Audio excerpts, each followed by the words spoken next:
Hello everyone, welcome to the ProPokePodcast. My name is ProPokeNoob, but joining me is an individual making history. MuppetGamma, you have made history. Congratulations. Thanks. You look so uncomfortable saying it that way. I don't. Huh? Well, first off, I'm holding my mic because it just started like flipping out on me. Like just flying away from. I saw it. It was like starting to do its own movement. It became sentient. Whole, like, oh shit! You guys are gone again. I'm not sure why I'm making history today. You are the only person in the history of twitch.tv/ProPokeNoob in this current iteration who will be the first of a double-digit episode ever. Oh my goodness. Because even if I do other series and I say episode 10, you're the first person to ever be on episode number 10 of something. This is episode 10? This is number 10, man! We're double digits now. We're official. Well, there was that 1 week I almost died, so I didn't make it, so not till next week. Okay, fine, you're on episode 9.5. That works. You can hold half my points while you're there, which will be 2.25 a point. Then we'll just be in the quarters, and then we gotta start going into like the 64ths and stuff. Yeah. This is the Pro Pokeball Season 5, Week 7 analysis episode.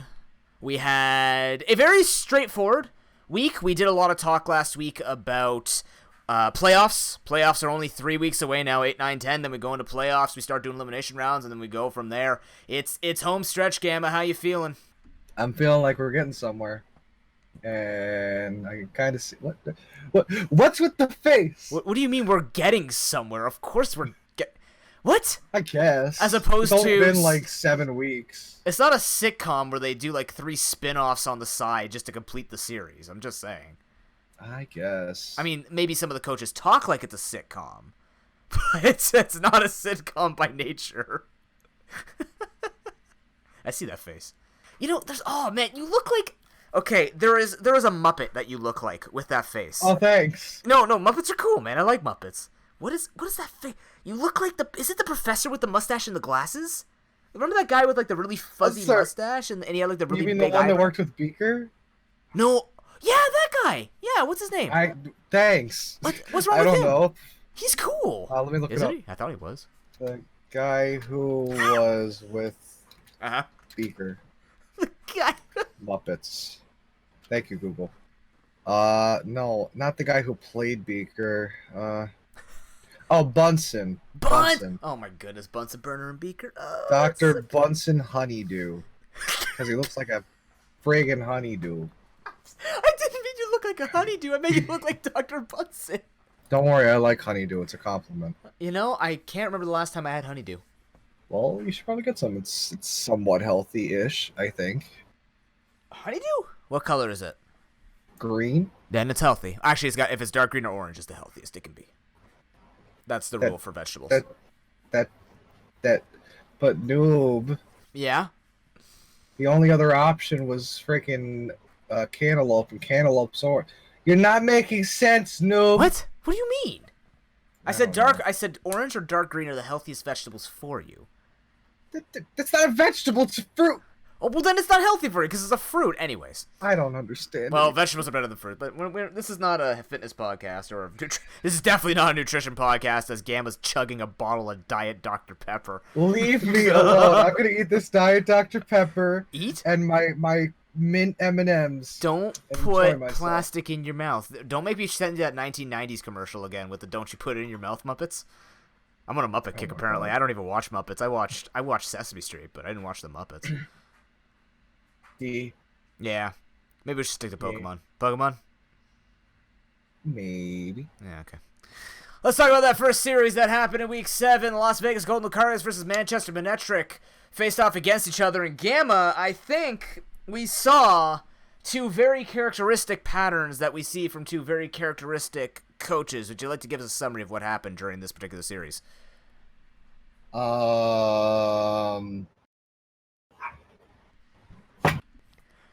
I will give you a quick summary of what just happened. So, Gamma's dog just barked, and then he slammed his hand against his desk. He is now in the fetal position in his chair, slightly crying. And I really wish I had a picture. Why am I not taking pictures of this? I need screenshots. No. Okay, I'll cover for him because he's clearly incapacitated without his hand. He can't talk. Oh. My mouth doesn't work so good no more. Why is your mouth connected to your hand? I have really weird nerves. Same, like actually. Like right here. Uh-huh. Here, I'm gonna show you something cool. Didn't you show me this already? Well, nobody. This is horrible for. What? What is that? Can you not close your hand? No, this is me closing my hand. But it's making my other hand like twitch. What? No. What? How the? What? How? What? That doesn't make sense. That's a psychological thing. I swear to God, it's not. Well, I mean, generally phantom nerves. This is not the podcast, Gamma. We need to start the nonsense series of the ProPokePodcast. I told you about the nonsense series, right? No. I'll tell you later. Anyways, okay. Summary of Manchester United versus Las Vegas Golden Lucarios. I think you know what? I think that hand slap pretty much summarized it mostly. Yeah. The fetal position with the hand slap. Actually, yeah, that's exactly what this was. It started out good. I was talking all nice, and I knew what I was gonna say, and then I hit my hand. You know, and it hurt real bad. I'm gonna play off of that and say that's exactly what happened with Las Vegas Golden Lucarios. Game 1 looked like a win once again for Las Vegas Golden Lucarios. They had phenomenal Pokemon in there, trying to get work done with the Feeny, trying to get work done with the Kofagrigus, which brought a new set. It brought Trick Room. It brought Nasty Plot. Lots of great things. The problem was, once those Pokemon were weakened, and this is very consistent between the two games, we saw as Manchester United started to wear them down, do a lot of damage, and they weren't able to tank the hits. Coma was trading down all the time, right? He's trying to take out one of his Pokemon, like a Nidoqueen or a Necrozma or stuff like that. In exchange, he's losing his carries. And most times you don't want to trade up your win conditions for whittling away walls, especially when the number of win conditions that we've seen from Coma are many, but they don't get the same opportunity as someone else who had the team would give in. This has been a very consistent theme with Coma. Yeah, no, I agree. It's been throughout the whole Pro Pokeball. He's got the potential, but he's falling a little short sometimes, you know. I think this is a very good example of growing pains, but not a growing pain in a bad way, because that doesn't mean that Coma hasn't been doing well. Like it's glimmers of hope, man. It gets my hopes up, because it's good to see that Coma, against someone like Ivan of all things too, who is a very good player, right? He's showing signs of life, right? He's not rolling over as the bottom seed coach, which he's not right now. He's tied for 6th, right? But he's not rolling over. He's not just dropping. Like is he tied for 6th? Is he tied for 5th? It's tied for 5th, because 3 of them are in 5th, right? Mm-hmm. 3 of them are in 5th. Yeah. Somebody get the challenge. I got it. He is 8th. What am I saying? No, he's tied for 7th. He's tied for 7th. I knew he was tied for something. But yeah, it's at least he's not just. It's disappointing to see him fall flat when it comes to those situations. I mean, like game 1, very easy to tell. Wheezing in a Necrozma tries to drop a Sludge Bomb or something on the Necrozma. It's like it's Photon Geysered when he has his Celebi, which is a very easy check, if not to that moveset, the counter to Necrozma, because Necrozma can't break it, right? And depending on what he had on his Celebi, he could just easily sit in there and force the switches. And what you really wanted to see was Coma force Ivan, because let's be honest, Ivan played that series very well. He was making the predictions. I like the Fusion Bolt on the switching in Tapu Fini because he's coming in game 1. Game number 2, he recognizes that the Arcanine was great against the Klefki, but then he also sees, hey, it's not carrying Magnet Rise, so I'll bring Nidoqueen, right? He could have called that from game 1, honestly, if he got wrecked with Magnet Rise, whatever. But if he had brought that, he reckoned, like Ivan's making the great switches, he recognizes the better lead for him, he can't get paralyzed, he's not going to get poisoned if he was carrying Toxic for some reason. And yeah, like, Ivan played it out very well, but seeing that and then Coma actually having some control, showing that Trick Room Kofagrigus in the beginning, I think it would have been a very interesting. It would have been more interesting if we had seen the Celebi used better to try and force it. Now, having said that, it's not like the Celebi is going to be the win because he still has that Absol he had to do. He had too many Pokemon he had to deal with in the end. So really, it was still going Ivan's way no matter what. I would argue. But it's hard to tell because the Tapu Fini kept taking so much damage when it was trying to set up. Obviously, Coma making the great play of going for the Surf in the first game as well instead of getting roared out and not trying to set up and things like this. But it was just, you felt like a lot more could get done, but then it didn't happen, right? And then it makes you question, well, I don't think it's a compositional thing because I think Coma has a lot of great Pokemon on his team. The most that I could think of would be like a Calm Mind Kofagrigus as opposed to Nasty Plot, because then Calm Mind would have been able to soak up a few more hits. He would have been able to outstall certain people, so he would have been able to fight off the Necrozma. Like, Necrozma would have been easy setup fodder if he had the Calm Mind eventually, because you just get bulkier and bulkier, and by that point, you'd have to force the Absol in to answer it.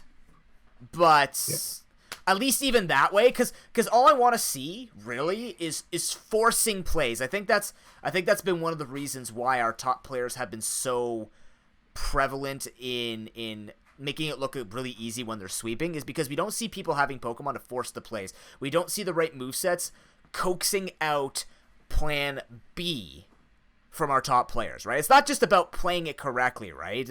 You would argue that Coma has a little more to work on than just, forcing a particular play. It's more about still a little bit of moveset thing and still a little bit about finishing games, because he's getting there. His compositions are good, right? He's got the win conditions. It's just, it's either too early or too late. You know what I mean? And we saw that kind of out of Ivan too, which is very interesting because when I mentioned that both of these have very similar characteristic, like we know how it's going to go. Ivan 2-0s, right? He wins both his games. It looked almost like a 1-1 because of the game 1 gone away.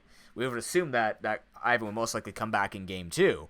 But we see a person who's, again, very feast or famine. He feasts this time. And for Las Vegas Golden Lucario's having that fantastic advantage and then losing it again. So another upset, but in a different way. You know what I mean? It's not the upset where 7th place comes in and knocks out Season 2 champion. It's more like it's once again another consistent issue. But I mean, you know what? It felt really good because I would argue that kind of win condition in the very beginning was the best that Coma showed this season. Unfortunately, it's his second last game in the season because he has his last one this week coming up, which is incredibly important for him to try and even have a remote chance at keeping himself in for top 6 contention. But all in all, I think, there obviously the Weezing didn't get as much done. Hazard's not being set up either made it very easy for Manchester United to make a lot of their pivots. There was just very standard play coming out from Ivan. He didn't have to pull out all the stops. Necrozma, once again, just not getting threatened, not taking damage. This Pokemon has been in our talks nonstop, Gamma, and we are both believers in the Stealer of Light at this point. Yeah, no, I mean, I take back what I said back at the beginning of this podcast. I didn't see the use for Necrozma. I have officially been proven wrong. I take it all back, Ivan. You did a good job running Necrozma.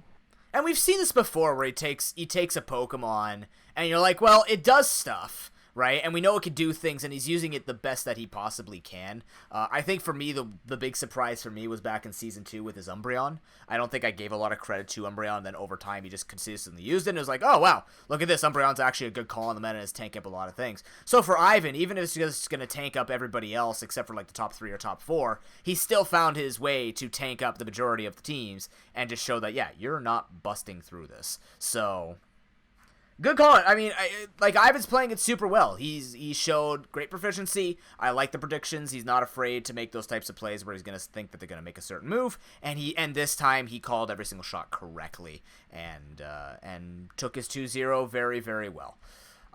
What does this mean in terms of implications for the standings? Coma has 1 game left. It will be next week, and we will talk about, or this week coming up. We will talk about that in a later portion of the podcast. But for Coma, Gamma, here's the pressure, right? You have to 2-0. You have to, because you have Lunar Cresselia, who are tied with you. Dropping both points will eliminate your chances, because that will leave you in 7th seed, and you're not making it from there because you have no points left. No one can lose points, so you're stuck at the bottom. What is the kind of mentality that you would want to see from Coma, especially knowing that his last opponent is Traverse City Thunderous, sharking on a rampage?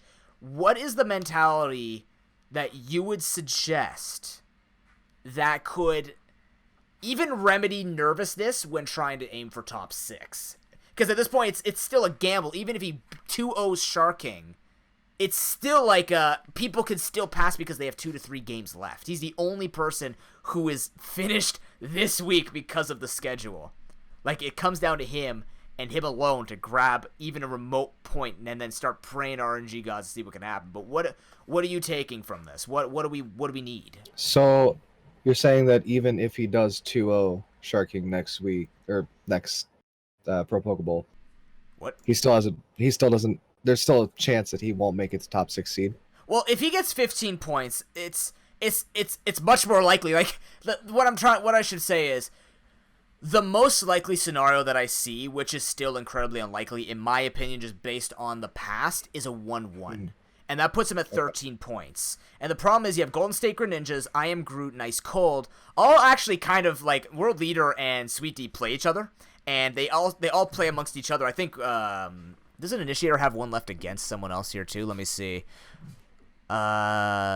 You've got Golden State Greninjas are playing against 2 people who are either going for his points or who can use him to take points from him. So it's still very volatile. If he 2-0s Traverse City Thunderous, then I have hopes that he will still be not like the favorite in the playoffs, but I'd be incredibly surprised with that kind of result, and not like RNG1 type of surprise. It'd be more of a, we have to see now what does it look like in a best of 5 if he even makes it to a best of 5, right? Because we've only seen Coma in series of 2. So, but there are chances that it can still go right, especially with a 1-1. It gets really spooky because now you gotta hope, like, somebody has to win between I Am Groot and Golden State Greninjas. Somebody has to take points or something. So that's one person going above you.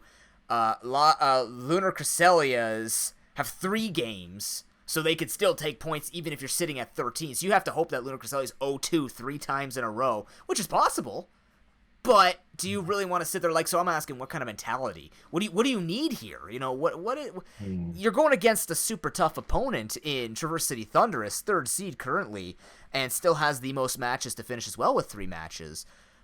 You're not aiming for top 2 anymore. You're aiming for survival. So what do we do here?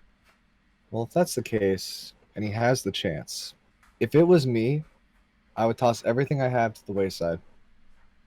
Focus on this one match. Forget about if you get into playoffs or if you don't get into playoffs. Who cares? Do what you got to do. Think as hard as you got to think.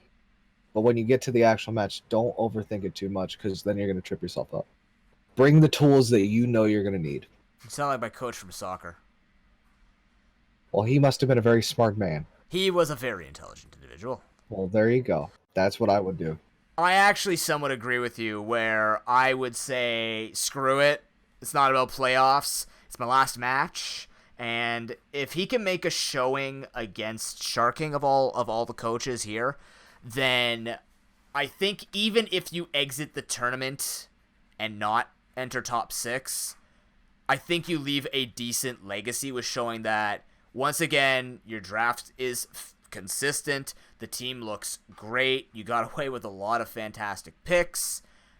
And slowly you're developing this, I will be at least working small steps up where I can now be middle of a tier type of coach, right? You're not, like, there's no way that you can come out and say, I won one Sharking, therefore I am the greatest. It's not going to be said about Coma's performance because the numbers don't show that, right? Unfortunately, you have to go with, there's performance, but there's also results, right? You could look really good, but if the results don't show nobody's going to believe based on your performance. You can feel super confident. Doesn't mean you're doing the best, even though you feel super confident. But I think making good showing against Sharking, win or loss, even being 0-2'd, but showing that, the plays are there, you're trying to set up correctly, get the pivots. Because, like, now he's traded for a lot of good Pokemon. He's got a pretty good team.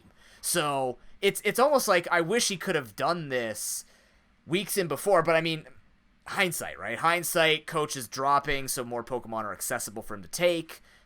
But he's putting it to his advantage, and like we said, it's not been a complete wash. So I kind of agree.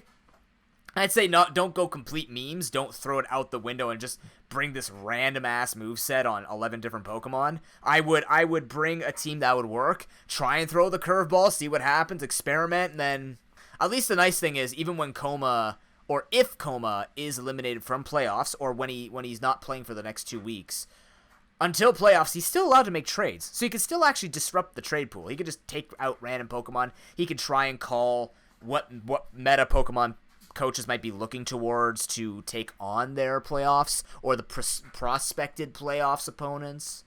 So there's still interplay with that, but... yeah, it's going to be an uphill battle. And for Ivan, I mean, we placed him as 5th seed, right? We got to look at Manchester Manetric. With those 3 points, he's going to be feeling pretty comfortable. And yes, he only has 2 matches left. I'm not too worried about his final 2 matches. I think when he's looking against Mitch, and he's looking against Fortnite Ninjas and Ice Cold, right? So Fortnite Ninjas aren't going to be using him as a balance pad, and then he has to really look at Ice Cold. I think Week 10 is going to prove to be a little more important than we thought it would, because there's going to be a couple of coaches that are going to be watching the points closely to make sure that they're staying within that sweet spot of at least 3 to 6.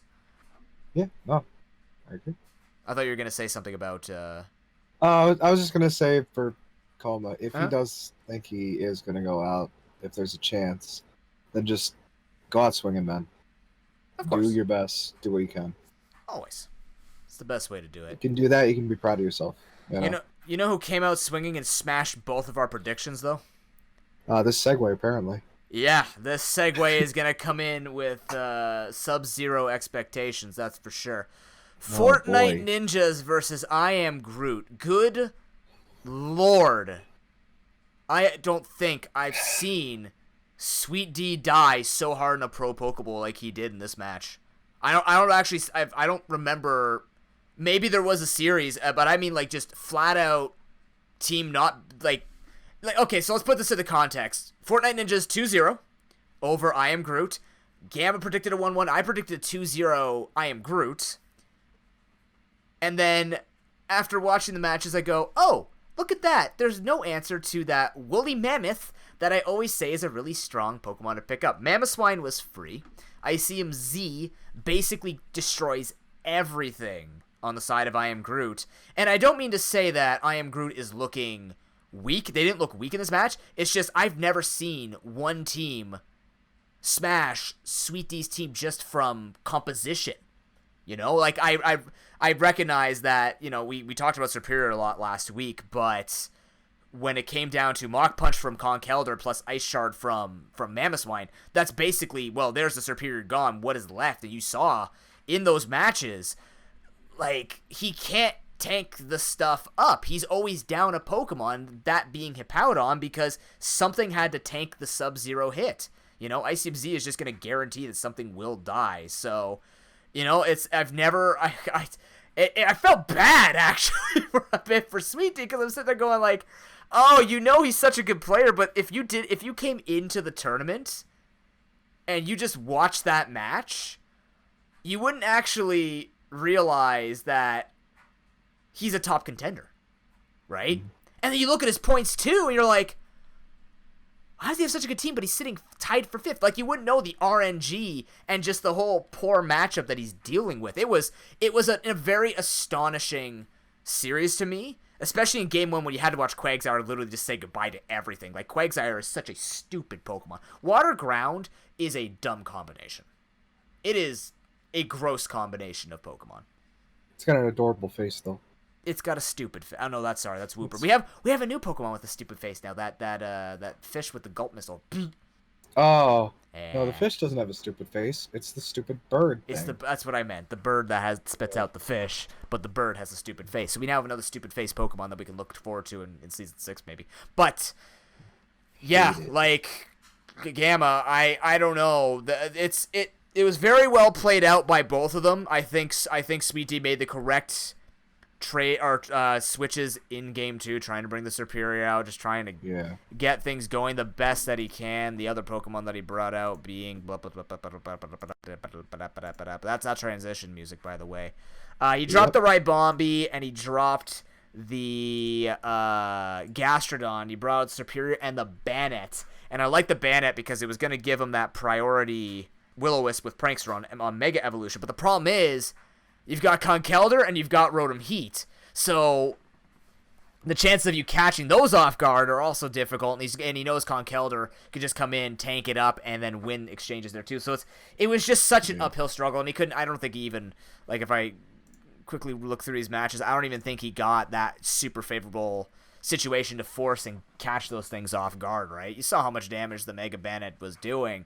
It was doing a fair amount for being a Mega Banette, base 165 attack, but it looked like it did. It wasn't enough. It wasn't enough, right? And it's not because the Banette's weak. It's just like Mitchie just had fantastic answers. Missed a couple of kills too. Might have been low rolls. I didn't actually check those completely, but it looked good for a little bit. But then you always had in the back of your mind, well, once everything's brought low, then you got to worry about priority. And of course, just Conkeldurr plus Mamoswine plus Quagsire, these 3 Pokemon just cause such a disturbance. And yeah, no, they're pretty thick. Yeah, they're thick and they don't care about your status. You know what the scariest thing is, Gamma? What? We are living in a world where it's most likely, like, we're talking microscopic chances. Microscopic. I'm firmly under the impression of microscopic chances. We live in a world where Sweet D could be eliminated from a top 6. It's not going to happen. I don't trust it's going to happen. He's got 2 matches left, sitting at 13 points. The max he can get is 19 points, right?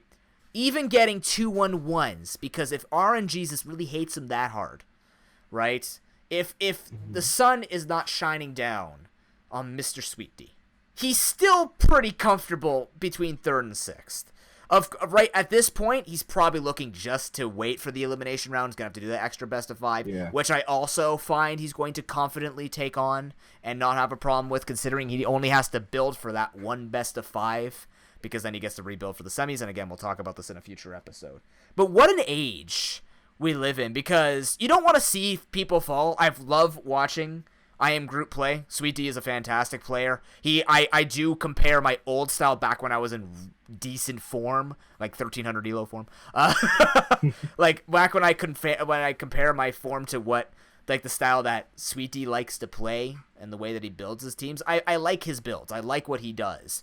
And I bash on Suicune, but I make fun of Suicune, but those are the types of sets I like too. I like the Crocune. I like the single attacking, make a Slowbro set up and just be this bulky mofo that never dies, right? It's very strange, and of course it's not because he's been playing poorly. It's just been, there's a lot of been interesting situations that have happened to him during battles, and you know, it's a sight to behold.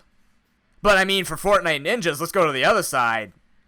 This man's on a this man is not dropping a match yet, and he doesn't look like he's gonna be dropping a match maybe until the end of the season, because at this rate, he is rampaging through people with this team, showing that he has once again built a very solid core, has built a very flexible team that he's not going through all of his Pokemon. He brings the 6 and he's good to go. Maybe has 1 in the back in case something goes awry, but I mean, Mitchie's crushing it, man. He's got it. He's got this tournament in the bag right now in terms of regular season. We may have to wait to see in the semis and finals, maybe if he has to build for 2 people in a row without making any changes, that maybe that's the only thing that'll take down the Titan, that's stop him from having that time to prepare for 1 person at a time. Yeah, I don't see anything blocking his path really at this point. Go for it. Yeah. I was going to say, there is Sharking, but even then, we said there is Sweet D, so what do we know, right? Yeah. What we can look at we'll have to look at the matchup when it actually comes to that, because I only prepared for week 8. I didn't prepare for all of them. But yeah, you know, if Sweet D can't do it because compositionally we see Fortnite Ninjas just have the upper hand, and that's really concerning too, because here's the worst part about this for Sweet D. Think about it this way, because Seed 1 and Seed 2, Seed 1 gets to choose which semifinalist he plays against first. that means Sweet Dee is not safe from facing Mitchie in the semifinals. Because, it doesn't make a difference because either way you're going to have to fight each other. But there's always that chance that maybe Fortnite Ninjas fall in the semifinals and all of a sudden you get a favorable matchup because like Traverse City Thunderous take him on or something of the sort. But now, if Sweet Dee gets stuck, most likely, in the semifinals and Fortnite Ninjas most definitely being top 2, just in my mind, imagine a world where literally you say, I'm picking on Coach Sweet Dee to get my semifinals win. Can you imagine how distraught you would have to be Sweet Dee? Not only knowing now you have to get through Mitchie, but you have to make sure, and I'm sure they could do this, but they have to get through Mitchie and then also be ready for whoever wins between most likely Traverse City Thunders or Manchester Manectric and their opponent. This is the worst timeline. Yeah, this is the worst timeline you could find. Like you can't even have that. Again, another microscopic chance where Fortnite Ninjas drop in the semis and then Sweet Dee. It would be like a reverse of Season 2 where Sweet Dee got 3-2'd in the semifinals in Season 2, and that's when Ivan became the champion, right? He can't even reverse that and hope to God that the top seed drops. Now he has to go through it it'd be a real shame, right? But this is the life we're living right now, and again, both of them are very competent coaches, so it's actually built kind of an interesting thing that I'm tracking right now. It's a super fascinating feature to me that this is what we're looking at, and this is what Sweet Dee has to deal with. But it's still not a horrible thing for him to deal with. We're not talking about the end of the world here. We're talking about he picks up his 3 matches here and there, and he's good to go. Like, what more can we do? Gamma, you are getting a rare opportunity. Oh, really? Gamma, in my old age. Mm-hmm. No, yeah, exactly. In my young age, I want to preserve myself as long as I possibly can. So to save my sully, amateur Morgan Freeman voice. Mm-hmm. Okay, fine. I sound like What I gotta say. Fine, I sound like Matt Damon. Point being, I want you to carry out the conversation between Lunar Crescelius and Ice Cold. I want you to tell me how that match went. It was a 1-1. I'm giving you the easy one. Not the easy one. It's actually probably the hardest one of all things. But I'm giving you this one. And I trust you can give your most in-depth, and this is not to make fun of you, by the way. I'm actually trusting you that you can give your most in-depth analysis of this particular match. Because what you said when you were talking to me when we were looking at these matches, you basically had my notes, so you're good to go. All right. Well, with this match, what sticks out to me is, the beginning of the match was pretty back and forth. Anish came in and took it the win with his Mawile. And by back and forth, I mean it wasn't back and forth. I'm losing my mind. I was thinking of a different match. No, Anish was just pile driving, just crazy pile driving the first match. Suplex! And he continued to do it into the second game. But at a certain point, the tone just shifted. The whole match flipped on its head, and Anish just got demolished. That is my in-depth analysis, without being too in-depth. That's pretty Craig's notes. I like it. It's not bad. You know what? That actually hit what ended up happening, because for about a game and a half, Initiator was in control. Ice Cold was doing super well, right? Yeah. Had full control, made an almost fool out of, I would argue, of Lunar Crescelius with the Energy Ball Jellicent coming in. Yes, offensive Jellicent is a thing that you can do, right? You don't see it all the time, but what you can run offensive Trick Room Jellicent. It is a thing. If you're gonna do that, I prefer, it depends on the situation, but I'm usually a guy who likes to run Specs Water Spout and not Trick Room, right? I like to make it kind of like a pivot into it and just do as much damage as I possibly can. But Combine Jellicent is a thing. You can be an offensive Jellicent, but I really, Initiator brought out a very solid plan to take on Lunar Crescelius. And what makes it heartbreaking is in game number 2, there's a mix of Lunar Crescelius figure it out, but also Ice Cold, I think, overthought a lot of the plays, which led to the 1-1 with Lunar Cresselia taking game number 2. So there are a couple of things to note. Obviously, the Hydreigon's Z Crystal, the Darkium Z, was used up super instantly, and one of the shining stars on Lunar Cresselia's teams, Incineroar, has been doing quite well when it survives. It can tank a bunch of hits, puts down a lot of pressure with the Intimidate. Now, I'm pseudo confused to an extent. I need to double check this really quickly. Does Mawile get Hypercutter? Not Mega Mawile. Mega Mawile gets I think it still gets No, it gets huge power. It gets huge power. Okay, because the one thing that I was weirded out by is I'm pretty sure I saw the Incineroar come in on the Mawile, and it still got the attack drop in game number 1. Because in game number 2, he switched in the Incineroar to give it the -1 attack drop when it was Mega'd. But I don't think he was actually running Hypercutter, because I don't remember it. You don't usually run Hypercutter, you usually run Intimidate. On your Mawile, right? At least I don't think. I would think, yeah. But here's the thing, right? And this is what I'm thinking about. Incineroar was a Pokemon that was going to be the only way to answer that Mawile, right? If you think about it, the Intimidate's going to be incredibly important for the Crabominable. It's going to be important for the Mawile. Like, if you're going to win as Initiator, and this is a special case because you're using a Trick Room teams and singles, and even in doubles, like, you would worry about it more too. But in doubles, I would still use Hypercutter because Intimidate is so important in VG, or Intimidate is really prevalent in VGC, right?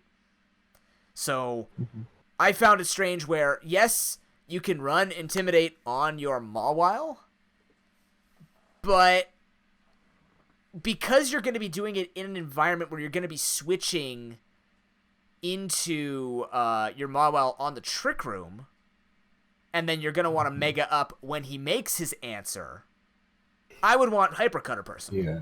That's the way I think about it. If it was just Mawile sitting out there, yeah, I want to lower their attack so I can set up a Swords Dance and then start sweeping from there. But my Mawile is not being set up in a situation where I have a team built to let Mawile come in and finish off things. My Mawile is built to come in on Trick Room and start punching face, right? Just start kneeing through the gut. So that's something I thought about. I don't think that was the biggest important feature. I think we saw the real weakness of game number 2, or when the Incineroar is not taken out, it just soaks up a lot of big hits. You lost the item on your Hydreigon. You saw that questionable play with the Crabominable being taken out by the Shaman, I believe it was, where it was just ended outside of Trick Room. There was an item on Hydreigon. I thought it was it was Darkium Z. Yeah, it was Darkium Z. That's what I'm saying. He wasted the item. Oh, okay. Yeah, he wasted his shot. No, he did. So yeah. Because the thing is, you don't want to call it a waste, but the thing is, it felt very, because you know that the Incineroar is most likely Assault Vest based on the way it's taking hits. So, to even test it is a giant risk. And in game number 2, if you go watch the game, Lunar Cresselias are making the very smart switches. And when the Trick Room's set up, you see a much better play around managing it. Yes, Crabominable still punches a lot of face. Yes, Mawile can still put a lot of threat down. But Lunar Cresselias starts actually figuring it out and going, oh, I can actually just sacrifice some of my defensive core, set up my fast Pokemon. That's when we see Seed Flare, Shaman come out and destroy the Crabominable, and then from there it just starts to fall apart, right? You start seeing Ice Cold trying to set up the Trick Room, but because the Trick Roomers have to set up second most times, you've just got too much damage, and suddenly Mega Pidgeot goes, "Hey, I'm out here," and yeah, you can't stop Mega Pidgeot. It's not gonna miss. It's got Hurricane with Heat Wave, and that cleans up the match. So Lunar Cresselia is very wisely playing around the Trick Room and making sure that if Trick Room was going to go, yes, if Trick Room was set up again, it would still be equally difficult and more difficult for Lunar Cresselias to handle it a second rotation, which I think will make the loss sting harder for Initiator, knowing that could have happened. But I think game number 2 showed an adaptation from someone making a run for top 6. And that was a somewhat form that we wanted to see Tyler Poke in, when we talk about his preseason performance and how, we didn't think that he would end up at the bottom of this tournament. So it's reassuring and it's cool to make it work around that, because you never know if both of these guys make it into the playoffs. They might have to play each other at some point. Yeah. And then there's a lot of interplay between someone who's just going to run Trick Room, most likely, because that's going to work against everybody, or quote-unquote work because of its own niche type of build, and then Lunar Chrysali's over a best of 5 now have to think about how many mind games, how many times can I actually deny Trick Room? And I think that's kind of neat. Admittedly, it shouldn't sound that complex because if Initiator had played the game out the exact same way because it worked in game 1. He should have been better off, but he didn't, which means we have to put that rhetoric in there of there is a chance that even if your team can't tank it up, you go from there, right? Yeah. So, I found it very interesting. I think both of them played it out okay. But I do know Initiator is somewhat kicking himself for game 2. It's going to be a bit of a disappointment, especially when you're trying to grab as many points as you can. You want to be ahead of that curve. Now you're in a 3-way tie, and you don't want to be in this, especially with the 3 buys in this team or in this season, right? With all the points being so close to each other, you don't want to be sitting there with the likes of Golden State Greninjas and I Am Groot, who you have to play against one of them to try and get points going, and it's just not going to be. It's not a comfortable situation because it's one thing to be out of top 6 and trying to fight your way in. There's a stress of that. Then there's another stress of getting dropped by people in top 6 with you simply because you had to play each other and then losing points off of them. That, I think, is actually a worse feeling. I'd rather be the underdog than being the dog kicked to the curb. It's the better option of the two. The underdog? Like the... Yeah, not you know, at least having some kind of hope. Yeah. And just... Well, it's not even a hope because, I mean, being at the bottom, yeah, you could try harder, you could just try your best to make it through. And you have that feeling, but then you also have that kind of, I find, acceptance. That's what I had when I did some tournaments just on Showdown randomly. I'm like, you just see that there's this guy who's, 2,400 and I'm playing 1,100 randos. And you go up against him and you go, you know what? Just have fun. We're going to go with this, whatever. It's going to feel bad, but... There is that, like we said, there is that glimmer of hope. That's how we have I Am Groot and tie for 5th. So there is something that can always happen. It's Pokemon. Tie for 4th. They're not 5th. Gamma, you let me this whole time say tie for 5th. Listen, I don't... You know I can't read. It's numbers. It's not reading. Is it? That's a numbers are reading. Is it? Isn't that numeracy instead of literacy? Is literacy... is numeracy a form of literacy? I think it is. It's math literature. I'm dyslexic. I don't know. With numbers too? Because that's different from dyslexia. That's numerlexia or something else like that. There's a different term for it. I use it as a blanket statement because it's both. I can't stop For me, at least. For me. Is for both of them actually throw you off? Yes. Interesting. Yes. Fascinating. Unfortunate, but fascinating. I find the human condition very interesting. Very. I find that voice you just did very interesting. You don't like this voice? I'm concerned. This is my scientific ProPokeW voice. Somebody call the police. Why? What's wrong with... I need an adult. Remember when I said I'm budget Morgan Freeman? Space. The final frontier. I know that's not Morgan Freeman. Hey! Up there somewhere, there's got to be some day... Hey, if Ra lives in the sky and they didn't know that space existed, I get away with that, right? I don't know. Anyways, apparently Morgan Freeman is now Ra. Confirmed on this podcast. What? Listen, the only Raw I know is WWE. Oh, okay? I knew you were gonna go there. I'm like, are you actually gonna bring in John Cena? And was he Raw? Is he Raw? I don't know the differences. He was Raw for a while. He's always Raw. But was he a part of Raw? Well, no, he wasn't always Raw. They always swap between. I see. I don't get that. Why is wrestling just doing that to keep it fresh? Like, are they seasons? I guess. Are they different? Are they different tiers and leagues? Is that what they're for? There's different professional levels? There's different tiers. There's heavyweight. There's, yeah. Oh, I know that.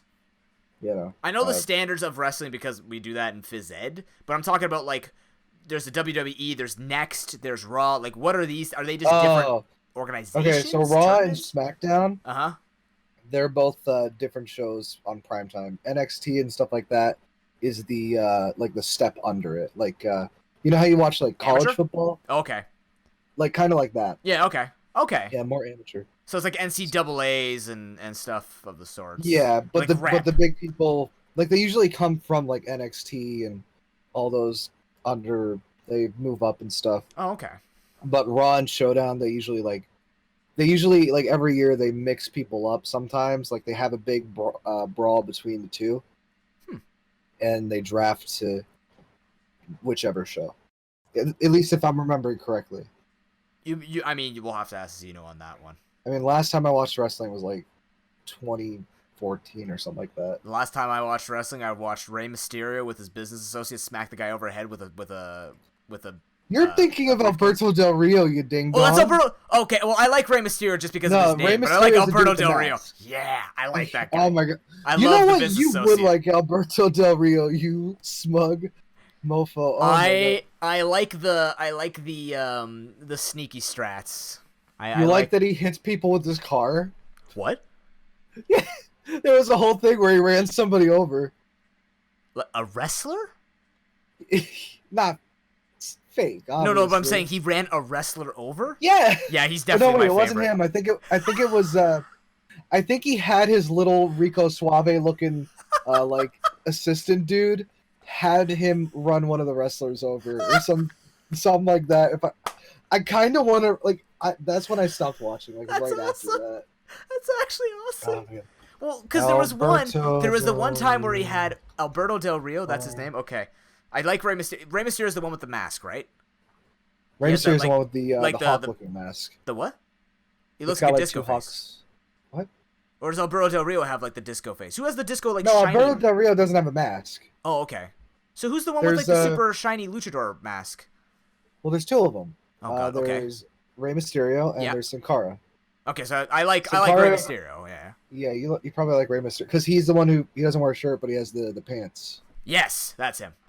Yeah. And he does the 619. Yeah. Okay. Okay. Yeah. I don't know their moves. I just know that the business associate, I saw him whack someone over the head in a cage match with a briefcase, and the other best one is when he popped the case open and then like pepper sprays a guy or quote unquote pepper sprays a guy, and he just like falls off the cage like a mosquito. Oh, yeah. Okay, wait, really quick. Yeah. I was 100% wrong. He didn't run over a wrestler. I'm with the MU video real quick. Oh no, what did he? That's what it was. That's what I'm thinking of.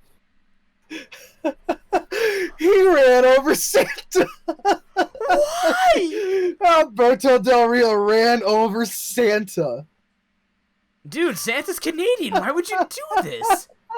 He's not. But... I can't believe I forgot how stupid that was.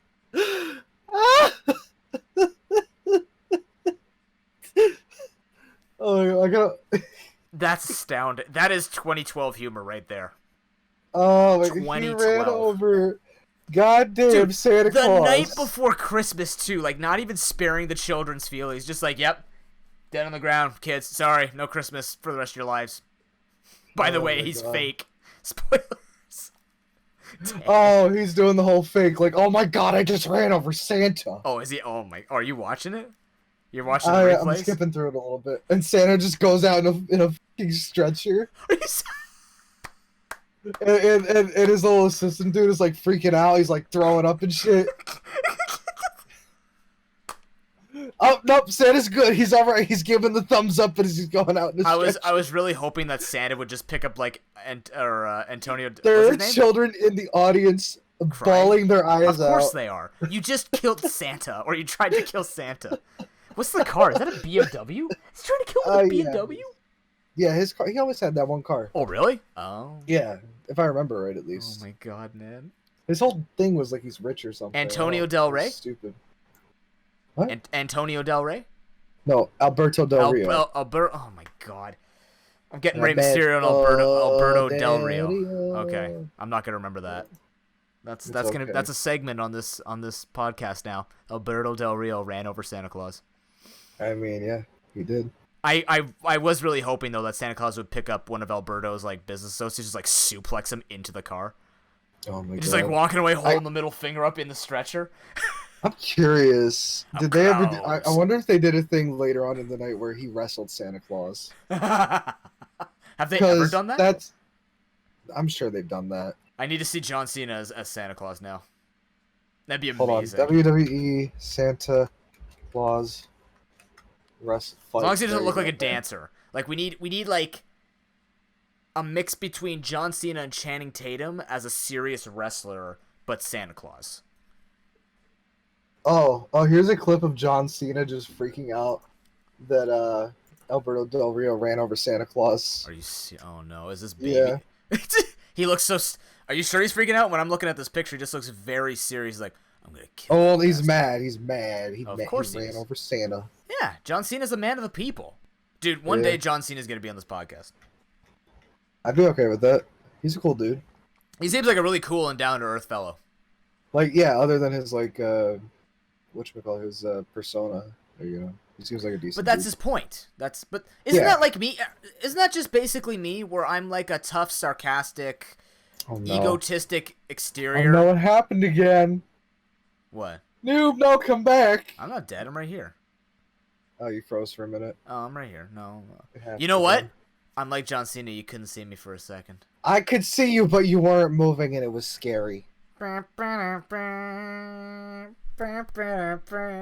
just waiting for it to freeze while you're doing that. Oh my god. So yeah, Pokemon. Nope. Yeah, Pokemon. Yeah. The entire night I've been trying to trick Gamma, making it look like I've frozen in. He's been trying to fake me out all goddamn night. I've done it 3 times though. I got him once. That's all that matters. None of that.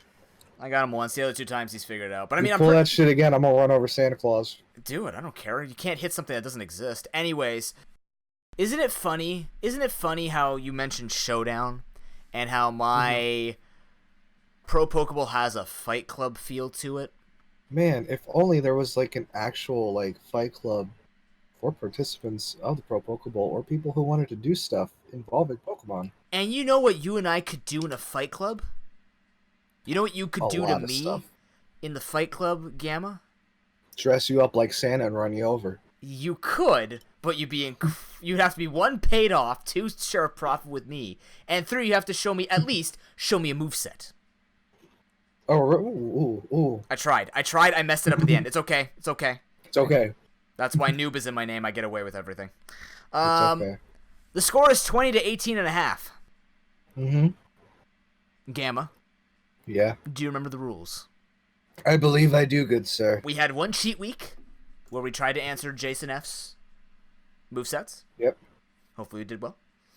I don't know. It is now time to go back to the super serious conversation and competition where we are trying to best each other in glorious guessing combat that really does not matter in the long run because we still like each other as friends and we're not actually worried about losing this, even though I'm losing. But, Gamma, I am giving you the ability to go first this time. Oh my goodness, thank you very much, sir. I think I always do that anyways, but go, Gamma, go. Sometimes. Alright. So this week, I got for you a Pokemon that is currently in NU. In Gen 7 NU? Gen 7 NU. Fascinating. But the moveset is from Black and White. How do we keep choosing the same gen to go to? The moveset is from RU. Was this Pokemon in RU Pokemon in Gen 5? Let me double check. You are it's supposed RU. to. Okay, yeah, it's RU in Gen Pokemon. 5. Okay, interesting. Okay. Alright, so here's the deal. Oh boy. I got a special one for you. Okay. Kind of somewhat relates to one of the matches I guess we've had, maybe. Okay. Maybe. Okay. The first move is a Trick Room. Okay. Second move is Surf. Third move is Fire Blast. And the fourth move is Nasty Plot. Gen 5 RU. Mm-hmm. The Nasty Plot is throwing me off right now. Mm-hmm. It's NU right now? Is this counting PUBL? I believe it said NU. Well, but it could count PUBL. Let me double check. Yeah. Let me double check for you. Yeah, the Pokemon is currently NU, it says. Interesting. I'll look it up in Showdown real quick. Nasty Plot. Does that thing get Nasty Plot? I don't know. Yeah, it's still an NU. The only Pokemon I can think here that gets Surf and Fire Blast. Potentially Nasty Plot, but I don't think I've seen it in a long time. Mm-hmm. Is it Slowking? Maybe. Was it? Mm. Man, I haven't seen Nasty Plot on Slowking in a long time. Well, it was either Nasty Plot or Side Strike. Side Shock. I mean, Side Shock. Yeah, okay, I was gonna say, wait a minute. Sorry. Interesting. Yeah, maybe. Ring him up for 3 points, 21 and a half. Oh boy. I'm feeling it. Mm-hmm. Gamma, Okay. I also went to Gen 5. Mm-hmm. This Pokemon is currently Gen 7 ZU, and this set comes from. It's actually a Gen 5 NU Pokemon. Okay. But this is its RU set. Mm-hmm. Dragon Dance, Uh-huh. Dragon Claw, Uh-huh. Roost, Mm-hmm. Safeguard. Altaria. Okay, good. Easy. I literally just wanted to make this the easiest because I want to say Safeguard with Natural Cure Altaria is, Redundant? well, no, but yeah. Because you can also run Heal Bell, and I'm just like, okay, prevention, heal it off on the spot, switch to heal it. This feels very much redundant. Not even Earthquake, just straight Dragon Claw. Okay, cool. Maybe it didn't get Earthquake back then. I don't know. Wait, did it? Which It gen did. was it? What the heck? Yeah, Gen 5. It has it right here. What the hell? What a moveset, man. What was the point in this Altaria? Defensive. It exists. Great natural bulk. Just soak it up. Max HP, max speed. That's why you ran single attack. It was just to keep you out there forever. Roost, Dragon Pulse, Heal Bell, and Toxic. Hell yeah.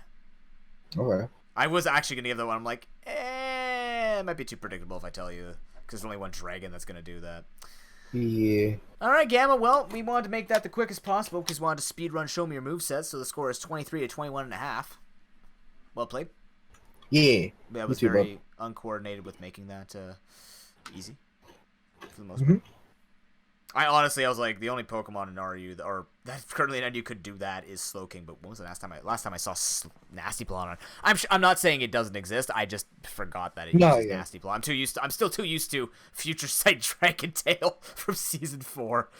TBH, I was banking on you saying Slowbro. Slowbro's not NU. Yeah, I know. I didn't think of that. To be honest, I didn't think about where Altaria was going to sit in ZU anyway, so I'm like, you'll probably hear Dragon Dance Roost and know that it's Altaria. That's So when I went to ZU, when I scrolled down to see what ZU Pokemon there were, Altaria's at the top. the first one was Altaria. Shit. And I'm like, I wonder if he's not. No. And then I heard Safeguard, and I'm like, oh my god. There should be just one day where we go, all right, this Pokemon is OU, and it starts with the letter B. Blacephalon. Nope. Bayleaf. I don't know. How did you know? Oh man, I gotta go scroll through Santa's Death to see what's next on the list. Oh my Okay. God. That's wonderful. And you know what? For the rest of this podcast, I get to stare at John Cena's young, stoic face of being like, you killed my boy. You killed Santa Claus. Alberto, you f***ed up. All right, we got week 8 to talk about. We got 3 more matches on the cusp. Third last week in this tournament. We have some things to look over. And let's be honest, with the amount of matches that are left over, we really do need to take a close look at where these coaches place, because they will make a lot of difference when it comes down to the seriousness of each of these matchups. First one, Gamma, we're going to look at Lunar Cresselia versus the Fortnite Ninjas. We got Tyler versus Mitchie. I would probably be lying to myself if I said that this was going to be... That's not the first one I want to talk about. What? Did I? Oh, no. What? Oh, no. Oh, okay, I just run out of order. I'm good, never mind. Okay. I put them in the wrong order in my notes sheet. They're here, but Mitchie versus Tyler Poke. Definitely an uphill struggle here for Lunar Cresselia.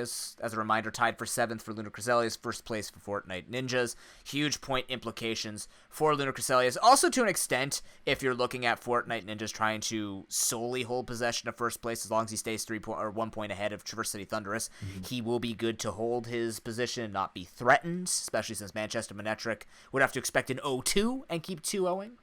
And has less matches to do it with, so not happening. He's got to try and do his best to stay ahead. But what do you think is going to happen here between Mitchie and Tyler?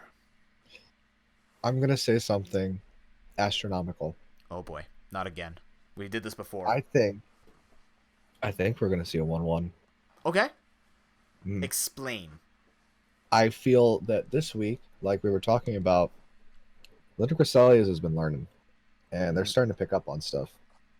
And I feel that it's possible that they could pull a clutch like they did last time. Second match, win it. Take it all home. Take that 1 point. Take it. Do it. I believe in you. The only thing I'd argue is that's an Ivan versus a Mitchie. Wait, what? Because he took a game 2 against Mitchie W. Or sorry, took game 2 against Manchester Manetric. I thought it was icy. Ice cold. Either way, they all blend when they're all in the same rank. You gotta understand. Okay, I'm not crazy, right? No, you're not. I am. Okay. They've played at some point, right? Yeah. Maybe. Maybe. I might not. No, they couldn't. It has to be 0-2 or 2-0. They haven't played yet, have they? Have they? Mm-hmm. They have. And yeah. Okay. Never mind. You know what? Either way. Oh God. I stick with what I said. You should, because you're right. Okay. I'm just going to stick with that. Yeah, looking at it on paper, Mamoswine once again feels like a pretty free thing to do in terms of what it threatens. To look at the bans, Lunar Cresselia have lost their Jirachi. Fortnite Ninjas have lost their Quagsire. And I thought about this, and the thing that I'm thinking about is maybe to give Mega Manetric a slightly easier time with trying to do something against the likes of Fortnite Ninjas, because obviously Quagsire says hello to all of the movesets on average you'd run on your Mega Man, which is Volt Switch, Thunderbolt, Flamethrower, Overheat, HP Ice, of sorts. Maybe you run like Signal Beam or something like that. Not usually. You usually run your Electric, Ice, Fire move. So Quagsire being gone gives him a little bit more pivoting. Really the way that I pin this is it's going to be the Mamo show versus Tyler Poke really playing it out and trying to get the best pivots he possibly can. He's got 3 Pokemon that can help him with some Volt turning combinations, and Gligar, Mega Man, and Incineroar, just to name the top that I would pin from his team. The best that he could try and do is search for some advantages, maybe try and get some kind of Sylveon Mega Man type of switch, or a type of sweep of sorts, just try and get some damage down with that, because Sylveon can actually punch a little bit of holes in the common Pokemon like Conkeldurr, and you need something to be able to tank the hits from the Unleashed, Latias, and things of the sort. So there is a chance. It seems a little difficult to look at because, again, it's going to feel like another 5v6 match, considering, like I said, ICMZ could happen again, but I'm pretty sure like Mamoswine, whatever iteration Mitchie's going to run is going to be the correct one that he finds to be the best on the day. But Mamoswine does feel pretty good here, and that's going to be important, especially knowing he also has Bulu and he has Latias, so he's got all of his OPs there. And even now that I'm thinking about it, Gengar is probably a pretty quick cleanup here too. Just sporting a good amount of speed. Maybe I don't think he's gonna bring Scarf, but if he takes down Mega Man by himself, he can use his Gengar to have a bunch of different coverage to take a lot of things down too. So yeah, it's gonna be very interesting to find out. This one's most certainly going to be, like I said, an uphill struggle, but more of a test to see, because Lunar Cresselia do have the most matches left, or tied for the most matches left at 3. Same thing with Fortnite Ninjas. So both of them will be playing throughout the weeks, and we will have to really track to see specifically for Tyler Poke what his adventure is going to look like, trying to make it into top 6. Of course, you have Las Vegas Golden Lucario sharing your seat right now, but among all else, he has extra time to, even if he drops it a bit, you kind of watch the rest of the competition, and then you kind of mount your own pressure. You kind of see how much pressure you're actually under to an extent and go from there.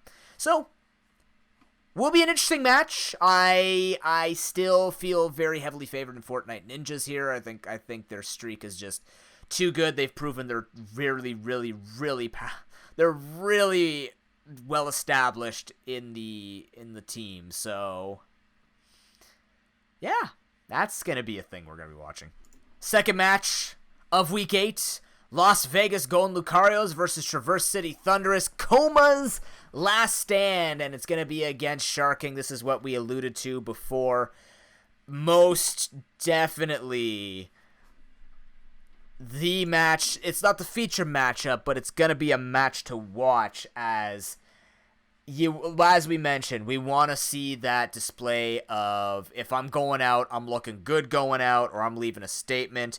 I want to make sure that people remember that if I enter or when I enter Season 6, with all of these incremental gains in terms of experience, incremental gains, or honestly, consistencies in building a good team and bringing necessarily the right Pokemon and just maybe not the right movesets and making the right plays with it, but step 1 has to happen before you can do step 2, and then step 2 goes to step 3, step 4, until you get to your end product of showing success points-wise. So if there's a strong showing here, I think we can say confidently that Coma has earned what he's done, and it's a very straightforward trajectory in terms of why the results are why they are.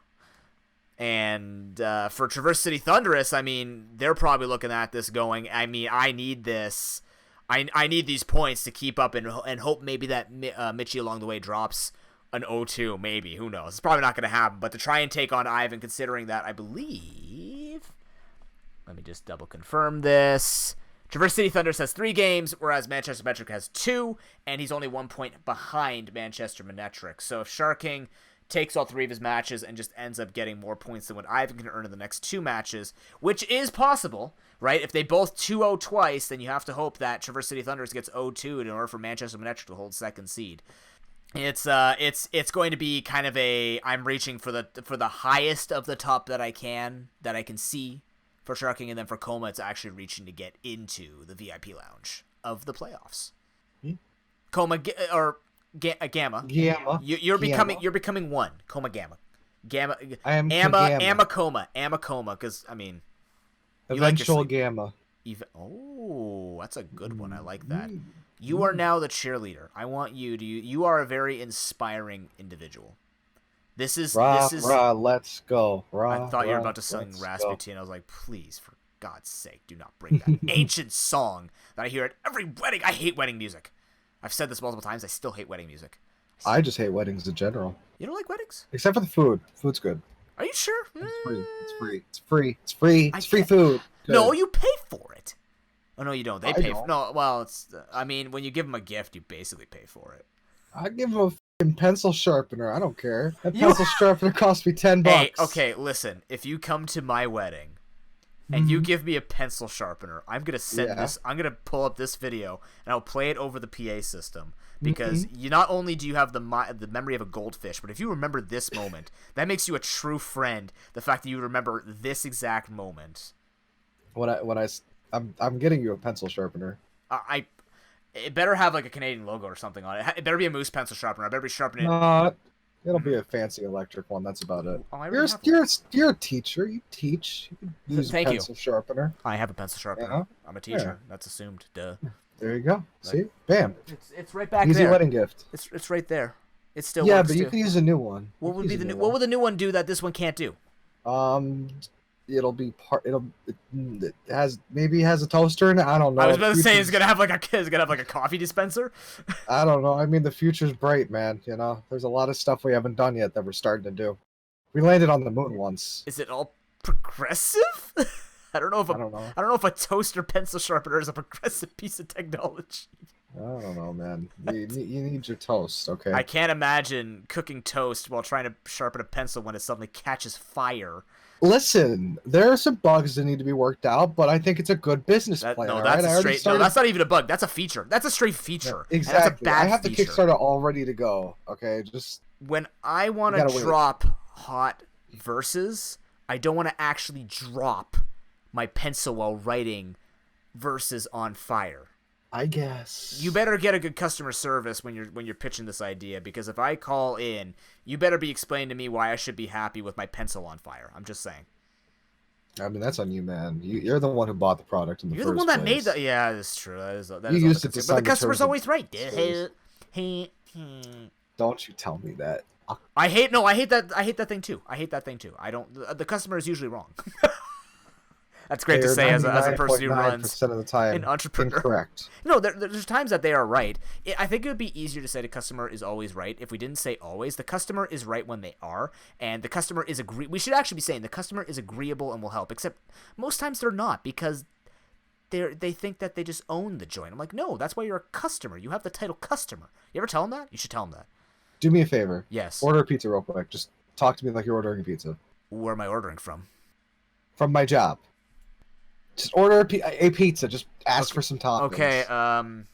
And what kind of crust you want? Hello, is this Pizzaiolo Supremo restaurant? Yes, this is. Would you like to place an order for carryout or delivery? What's a carryout? Oh, yeah, I'll pick it up. Yeah. Okay. We don't call it a carryout. So why am I holding it like That's I'm holding what we call phone? Okay, hold on, I got this here. You're on the phone. Okay. Okay. Uh-huh. So what kind of pizza do you want? I want a Canadian meat lover pizza, please. Okay, but all it has on it is bacon.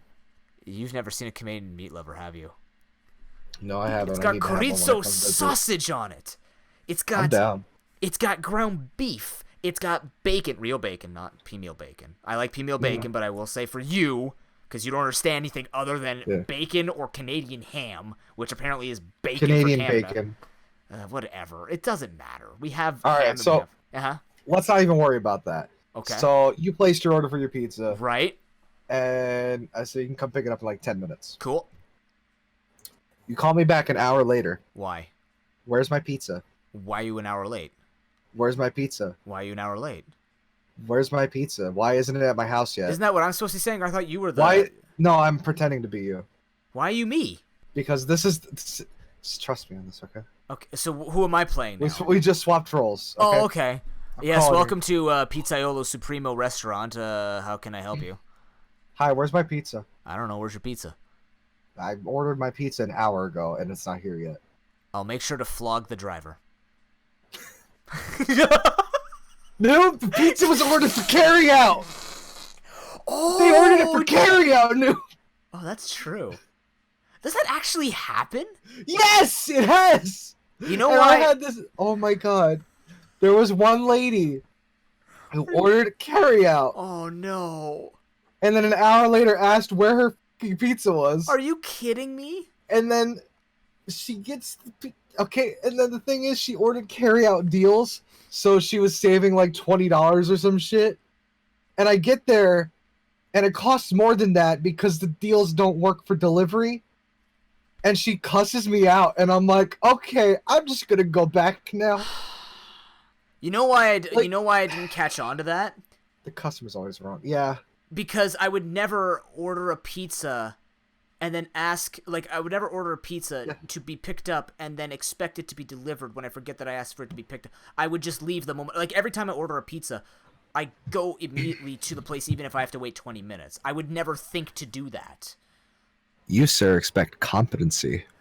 No. I exert competency. That's why I keep myself in check by putting noob in case I mess up, but not that kind of mess up. I'll mess up statistics in ProPokeball and say that all the coaches that are tied for 5th are actually tied for 4th. That's just a mistake. Yep. But I'm not an incompetent boon. I'm an incompetent baboon. Difference. But yeah, so basically that's a little explanation why I think that is 100% wrong.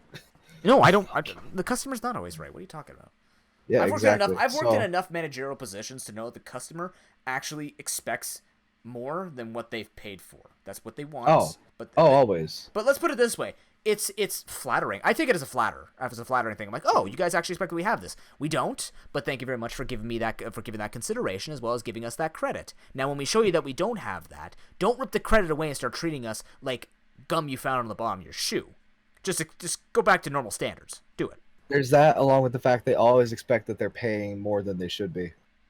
100%. We've done that before by accident. When I used to work with my uncle, we're like, "Why are we paying $8?" And they're like, tax. Okay, $4 tax for a bagel. And they're like, "Yeah," and we go, and then we forgot that we ordered a drink, but they didn't tell us that. They're just like, "Yeah, for the bagel." I'm like, Bagel. But Bagel. you're telling me that I have $4 tax on my cream cheese bagel.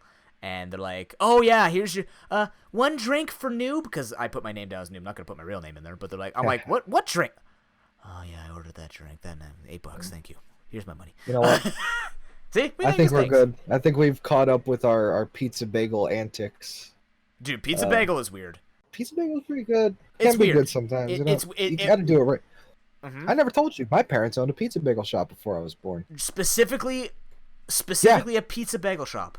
I've only seen it too. I've only seen it in grocery markets where they're just open like under a plastic lid, and I'm like, these things just get stale and gross. And I ate one. I'm like, oh, this is kind of cool, but I kind of just want pizza. No, they're fresh. They're fresh pizza bagels. I know, but I just want a pizza. I just want a mini pizza at that point.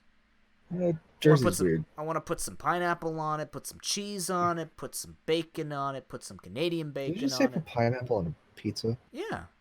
Oh, okay. Just checking. Yeah, okay, yeah. I'm not putting papaya. Okay. Actually, I don't know. Would papaya taste good on a pizza? Papaya? Yeah.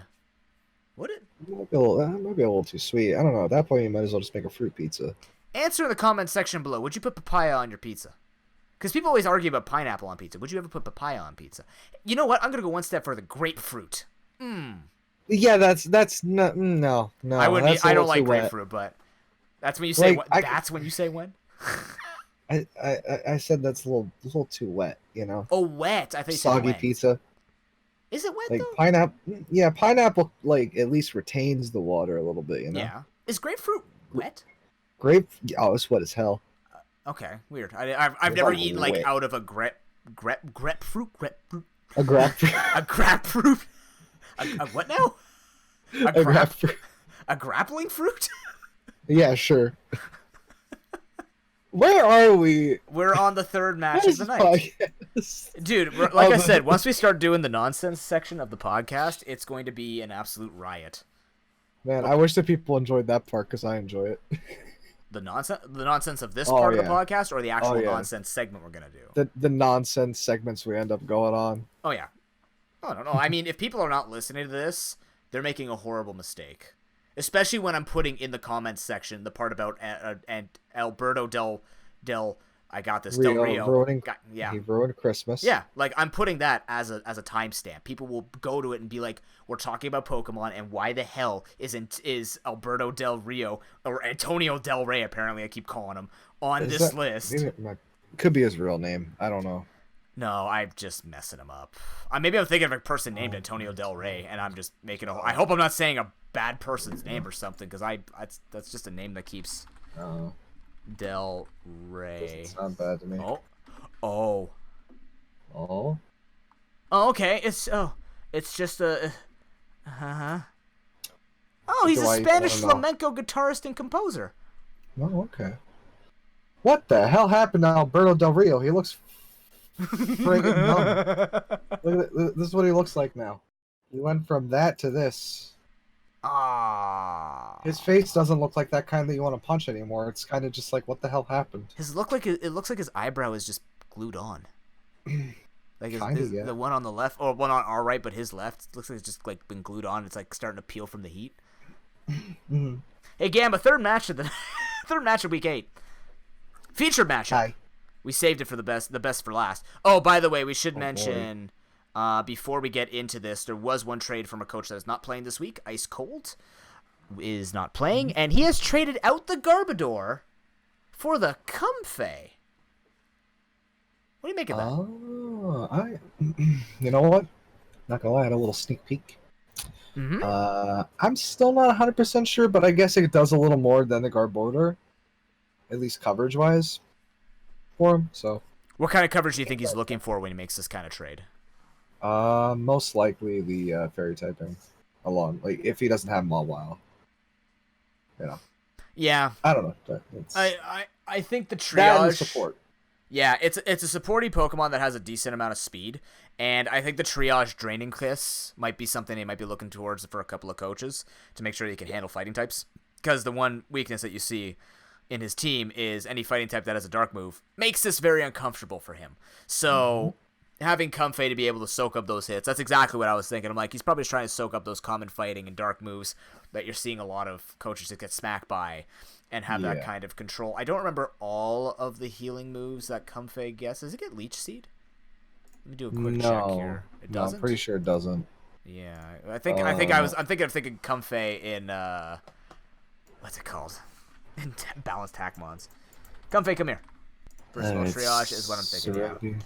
Alright, what is it got? It's got Defog. That might be one of the things he's looking for. Defog Heal Bell support. That would be a good defogger, actually. Very good defogger. Moltres wasn't doing much for him with that. Yeah. So, let me see. What else does it get? Unfortunately, I believe Pain Split does not count as a healing move. So, it does get Leech Seed. Hey, I was right. Oh, it does? Really? Huh. Alright, I take it back. I was wrong. It's like the first move it gets. Yeah. Oh cool. My Gamma. Yeah. Okay, first of all, it's base 100 speed. You know what else it gets? Oh, Gamma. It has Trick Room. Wow. Now, to be fair, you're going to be building your Comfey defensively, but what's really curious is the fact that you can play Trick Room and then you have priority on, like, Leech Seed, or you have priority on Rest. Does he get Healing Wish here? Or let me guess. Does he have anything to drop himself here? No, he does not. That's incredible. It's another Trick Room. How is he? Floral Healing. Floral Healing is a target, though. I don't think that won't do anything. It should. Does it target? Can it target itself with Floral Healing? You would think, right? It says target, though. Otherwise, it would have said use. No, it's. I think it would say user recovers. I have to test that. I don't think I've ever seen Floral, or if I have, I don't remember her. I've never seen it used. I remember Fedora Gaming using it on one of his streams, but I don't remember. It's got aromatherapy too. Yeah, it has Heal Bell and aromatherapy. So basically, you're finding this Pokemon as a Fairy type Trick Room setter, as well as having the Priority Draining Kiss or Giga Drain, which both will gain that super priority. So I mean, it's got a good amount of value on his team. Also a defogger and a dual screener. So there's a lot of great things you can actually do with this Pokemon. Extremely. Oh, it gets Synthesis. There you go. It has Synthesis to stall. So and Taunt. So this thing can actually take on and get rid of stally pokes or stop Pokemon from setting up while the Trick Room is being wasted, and at least try and put some pressure down on the opponent's leads. This could be an anti-lead to an extent because it has a lot of speed to be an anti-lead. So we could see that type of play come out. Actually, that'd be a very interesting Pokemon to see Initiator use, because its defensive stats aren't even that bad either. You got 51 HP, 90 in defense, and 110 in special defense. That's really good. HP is a bit lackluster, but 90, 110 is a good split. So yeah, cool. It's a good pickup. I'm glad I looked at that. That's a lot. That's actually a lot of information. I want to see if we start seeing more about like the way Ice Cold specifically builds his teams when we watch him play in his final matches after this week, because that might show up as something important for him in playoffs, because we will have to see. The main thing that we have to think about right now with trades, and this is going to be important because both World Leader and Sweet D both made trades for this specific week because they are the featured matchup. I Am Groot versus Golden State Greninjas. The trades are going to be catered towards preparing for playoffs, unless you're desperately in need to get points to. If it's going to be a direct upgrade, that's one thing. But if you're trying to find something that's going to help you in the playoffs, this is the time to make trades. And then the most important time is going to be after week 10 when they make trades happen. And then, you know, you have to ban in the elimination round without knowing what they traded for. So if they find the niche Pokemon that's going to beat you, then they're sacrificing an entire team slot to make sure they make it to semifinals, which is what's going to make trading really freaking cool this time, at least in my opinion. No, it's all down to the wire with these trades, man. Yep. You got to either set up or try and rush something in there, man. Did we talk about... Wait. Did we talk about Coma versus Sharking? No, we didn't. Not a chance. We skipped completely over them. Ha ha! I stepped away for a second, so I wasn't sure. Did I talk about them? No, we were about to, and then you jumped in with Pizza Bagels. Oh, shit. I'm sorry. No, we're good. Okay, well, let's talk the feature matchup because we're already on that. I'm pretty sure more and more this podcast has become less of a podcast, just more of like a lounge room. Or just, I like that though. I like that feel of just being able to be relaxed. I prefer that setting. Yeah, it helps you talk more and gets you more into it. But let's talk about this. Sweet D versus World Leader. This is a feature matchup because they're both going to be fighting, try and take some points here and try and jump off each other. They are tied, so they both need to make some kind of points here. If they go 1-1, they're actually both going to stay pretty contentious for top 6. This is interesting to me because when I look at Suicune, I look at Venusaur. When I look at Venusaur, I look at the Honchkrow. When I look at the Honchkrow, I look at the Gliscor. And then the cycle continues of those 2v2 Pokemon. So I found that quite curious. For those who have not seen any of the updates with all of our bands, which are put out on social media every week and in our Discord. Join our Discord. I Am Groot had their superior band. Golden State Greninjas once again lose the Pelipper. I'm pretty sure we're seeing a pattern with this Pelipper because of its pressure with being the normal or the water flying type that has Scald but also has access to weather and just gets to spam Hurricane, also has Roost and has Defog. So it's just a good defensive Pokemon. What's really curious are the trades. So let's start with Golden State Greninjas because this one makes the most sense. Canadian Beaver is out. Bibarel has been kicked off the team. Not used once, or was used once, and it did nothing. I remember that match. I don't remember who it was against, but I remember doing nothing. Electros is recruited once again. Life given back to the Eel. That poor Eel didn't do anything to deserve this. Except be put on a team with a coach that can use it because Electros is good, man. We talked about this already on the podcast. Electros is a very, very solid Pokemon. It has no weaknesses. It has 0 weaknesses as long as it's not forced out with abilities or with attacks that cause it to fall to the ground. And on top of that, we've already said its stats, other than its HP and speed, I believe, are phenomenally average, but average in a good way. Like, they look pseudo levels, between 85 and 100 of sorts, and has access to pretty much all the moves that you want on a beefy Pokemon. We're not talking Wish support, but we're talking Assault Vest builds, Life Orb builds, Choice builds. You want to go like the Acid Spray set, which was one of my personal favorites back in the day. It has Volt Switch, it has U-Turn. Like, this thing does a lot. It does everything you want to do for your team and more. And again, because no weakness, it becomes a very viable defensive Pokemon. So I think for World Leader, this is just one more thing you can play around with. And you've literally given him a playground in Electros. This, because it has everything, the return of Thunder Punch Thunder Punch World Leader is coming out again. Even though it gets Wild Charge. But, the memes are still there. The memes will still stay alive. But this is a good thing for World Leader because he can play around with a lot of things. Hopefully he doesn't burn himself too much, which is going to be my advice for this week's matchups, is don't go overboard like he did last week where he was trying to just bring out all these unique things. He's trying to take on... that was the one with Mitchie W, right? I think. Or week 6, rather? Your memory's better than mine. I know. I'm a goldfish. That's why I'm looking at the rankings. It was against Mitchie, I remember. Yeah, it was 2 weeks ago now. Because it was against Mitchie W. We were just looking at him going, yeah, these movesets... He didn't play last week. No, he did not. Good. Okay, hey, I remembered. Cool. Awesome. Validation is amazing. Didn't you know that? But yeah, when he played against Mitchie W, it was just too much. And he already... we knew that he had an unfavorable matchup comp-wise, but then it was also just, shout-outs to Acrobatics, Covet, Fling, Infernape, right? It works in one case, but the chances of it working and being effective throughout an entire series of 2, not happening. So hopefully it doesn't happen in that sense where it'll be an entire dedication. Or if it is, hopefully he is embracing the memes and we're going from there. But he does have the legit chance here to be in top 6. So I hope for his sake, if he's going to meme it up, hopefully the memes make sense and will get him some kind of success. But this will be Sweet D trying to get revenge. I think between the Pokemon, I do want to give the slight advantage. I think it's easier for Sweet D to be able to set up in the end here. But, like I said, it's that Suicune and the Honchkrow versus the Venusaur and the Gliscor. I find how those 4 kind of just going around in circles, being able to kind of manage each other, and it's going to be around the teams that could do that. Oddly enough, Gamma, here's a trivia question for you. My favorite. There's a Pokemon on World Leader's team that after Sweet D's trade out of Hippowdon for Steelix is managed, because Steelix was brought in, that's a very interesting and much of an upgrade for Sweet D. When Steelix is managed, there is a Pokemon that World Leader can sweep with. What's that Pokemon? Let me just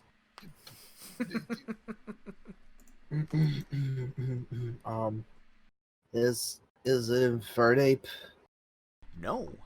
It is, though I Is- did pin Infernape to be very important. If Serperior was still allowed, like Scarf Infernape is almost a must. Like you have to run Scarf, but because he banned Serperior, it does leave a little more creativity for the Infernape. But I still think Infernape does a fair amount here. Mm-hmm. Like right now, I think it's Mandibuzz and Steelix need to be managed, and then this Pokemon should be good to go because everything else kind of doesn't like it once it's set up. Okay. Gamma, we're burning tape. Aerodactyl? Nope. I don't know. I give up. Cloyster. The clam. The Clam. The Clam. Clam's so scary. I mean, you're not wrong, but this podcast is about Pokemon, despite the fact of all the other conversations we've had. But yeah, like it actually has. If you look at it, Shell Smash, and then with its normal moveset, take a look at his Pokemon. You actually you can get a fairly decent sweep off after chipping away at some of the Pokemon. It's kind of funny to an extent, I guess. Funny, but not, because we have all had those Cloyster sweeps against us, and we're all crying when that happens. So yeah. Accelerock, Lycanroc, of course, can manage it. I'm not going to say it's out, but... It's banned. Shells... It's banned on this thing. What? What's banned? What about Suicune, though? It can take the hits. Well, I'm saying after... Like, as I said, everything needs to be weakened up. If he doesn't get burned by it, this is the way I'm seeing it, right? You're going to have the Mega Venusaur. Mega Venusaur is going to be really good against this team. If he goes Mega Aerodactyl, it will be for the speed and to try and manage things. I expect... I'm not sure how I would build this, because Mega Venusaur will help you manage that Suicune, which, if I once again look at World Leader's team here really quickly, I don't think I saw much outside of it. You know what I mean? Like, what else handles the Suicune from just... Like, what stops Suicune from setting up here? Electros? You know what? The only thing I think... Galissapod going Sword and be like, don't burn me or I'll beat you. Like, I don't know. It'd have to be incremental damage. I don't think he'll do it. What's that? I want to bring some tech you brought up to me a while back for something I was trying. Okay. It might be better if they just take the Mega Aerodactyl, and if they do bring Venusaur, just drop a Life Orb on it. That's very fair. He has done that before, too. He has brought just offensive Venusaur. He could also just bring double Mega and see which one he needs. I mean, he doesn't really need the thick fat. That's the thing. Well, yeah, I think it's just for the stats, because... Yeah, I guess not. He would have to build it super bulky, which is... Then he would just have to Life Orb instead. I don't know if he needs Life Orb, though, because if he could sit there... As long as he has... I guess it would really depend on damage, right? If he could break a sub, I don't know if he's going to go for the Subcom Mind, because if he does that, he just needs enough damage to break a substitute nonstop to keep it from doing anything. Bullet Seed. Why not just Petal Blizzard? He can do Petal Blizzard! He can do Physical Venusaur. Oh my goodness. Petal Blizzard's a thing. Ooh. It is. But it's max defense, max HP usually, so it's not going to be still the easy... I mean, it'll still handle the subs at least. It'll keep the Suicune on its toes, that's for sure. Yeah, he probably could get away with normal Venusaur, you're right. I'm just thinking in terms of, like, super bulkiness, because then I look at the rest of the team, and, yeah, it's not going to take the hits from Honchkrow any better either. Okay. I guess. Yeah. Because Mega Aerodactyl will get the speed. Might also force... Because I'm trying to think how the Terrakion would run against this team, if it would, against Golden State Greninjas. Because I think if you get rid of Pelipper, I'm pretty sure if Gliscor gets managed, yeah, close combat is somewhat free. Like Terrakion kind of runs free. So I'm kind of curious if he tries to play around a Scarf Terrakion, or if he tries to set it up. Without Serperior is a good call to ban, obviously, for many reasons, but for one, it seemed really, really good against World Leader, so it's a good thing for him to call off there, as I choke. Call out. Well, call it off of work. I don't know. Either way, Honchkrow will make this a bit awkward, though, and I think Mandibuzz as well will make it awkward. Yeah. So it will be working around that. Just to quickly mention, the Steelix out for the Hippowdon is a really good trade here for the side of Sweet D, because The Steelix actually just adds a lot more resistances that he was missing. Does pretty much the same thing and probably better than Hippowdon. So he doesn't need it either for Lycanroc. I forgot Lycanroc's base 112 speed. It doesn't need Sand Rush. So it's got priority as well with Accelerock. So Steelix, doggo. It is a fast dog. I thought it was way slower than that. I was once again wrong. But Steelix is going to be a good upgrade for him. I do expect to see it in this. Yeah, because it could manage and take hits from Infernape even really well and then go from there. So it's definitely an interesting matchup. I do give it that World Leader can find a way. I do also think that Sweet D is going to be just on a rampage. But honestly, if the gimmicks didn't work against Fortnite Ninjas, it might work a little bit better here because now we're starting to see... You know, we have to look at Blissey Mandibuzz as the walls are Blissey Mandibuzz Gastrodon. Once you find the Pokemon that can exploit this, honestly, I kind of like Venusaur even more just because it puts that ever looming threat against if a Gastrodon was brought. But why would you bring the Gastrodon? It would tank up a few hits actually. So I don't know. It's gonna be interesting to me. It really depends on what they value, and I do think that the Mega Aerodactyl, you are correct. It would be good. That's why I'm trying to think if it would be Scarf Terrakion if that outspeeds. I'm pretty sure it would. Yeah, oh, definitely. Never mind. What am I saying? Yeah, it's going to be a fun match. I'm looking forward to that one a lot. Yeah. Last match, as we went around in circles completely. Las Vegas Golden Lucarios versus Traverse City Thundurus. Yep. Did I talk about... I feel like I talked about this. You might have. Honestly, I'm not sure. Like I said, I got up for like 2 minutes. I feel like I said this wasn't... No, I think they're both going to be uphill struggles. I said last battle for Coma, right? No, we talked about this earlier in the podcast. Let's just run it down real quick, I guess. No, because I didn't talk about Alolan Muck. I didn't go through any of my notes about Alolan Muck or Scizor. So, there's no way. I must have either started or I prompted it at the beginning of the podcast. Oh my goodness, my brain... Beats me. I am paying attention, I swear. I swear to you, I am paying attention. I'm paying more attention this time, and I agree, you are paying attention. Thank you, because I am paying attention. I need validation. Thanks, Gamma. Yeah, you're welcome. I didn't ask for your validation. Oh. Just ask for your friendship. You already have it. Sweet. Okay, so... Stop asking me. Coma's last stand. Oh, yeah, because I asked you to be the cheerleader. And then that's when you went to the Raw, and then we went to Rasputin, and then we jumped into something. Pizza Bagels. Was it Pizza Bagels? Was it actually Pizza Bagels? No. Oh no, it was Alberto Del Rio running over Santa with his car. Right, and then that's when we went on to something else. Completely an hour ago, and that wasn't even when we were talking about Coma. So, Gamma, Alolan Muck. Yes. Very difficult for him to kill. Traverse City Thunder is going to feel very comfortable with that. I think the sweep potential here will just be much more effective from Traverse City Thundurus. I'm sure they'll find a way. Funnily enough, Scizor can actually do quite a bit here. The bans that came out for these two coaches, Las Vegas Golden Lucarios lost Lopunny, and Traverse City Thundurus lost Volcarona.